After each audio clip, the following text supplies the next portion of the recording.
There is a lot of risk and uncertainty right now, and that's generally helpful for the dollar, especially against some of the emerging currencies. So, you have very volatile movements in equity markets. I don't think that's providing a lot of reassurance at this point. They're just too large in either direction. And then from a political perspective, you've got a sort of a combination of factors as well, the ongoing shutdown for the time being at least, and then some of the headlines related to sort of the Fed chair and all of this kind of stuff. So it's trying to convince the markets that, there's some smoke, but there isn't really that much fire, and getting them calm again. So when you're talking about the tale of two halves, so the first half of the year is going to be half of a year of a stronger dollar versus the back half? Yeah, I think so. I think the dollar can remain supported into the early part of next year, because certainly the rhetoric between China and the US has improved, but I think it's going to be hard to agree a comprehensive trade deal within that 90-day period that they've talked about. So I wouldn't be surprised if we see some more tariffs on some more Chinese goods, although we'll probably avoid the worst-case scenario.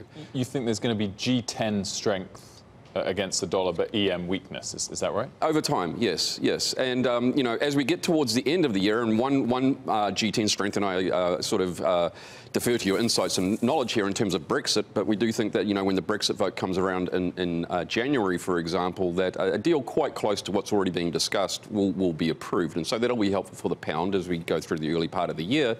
And then especially as we get to the later part of the year, we could see countries or regions like the Eurozone and some of the other Scandinavian currencies start to speed up their monetary tightening just when the Federal Reserve is slowing down. So that should be helpful for the G10 currencies later next year.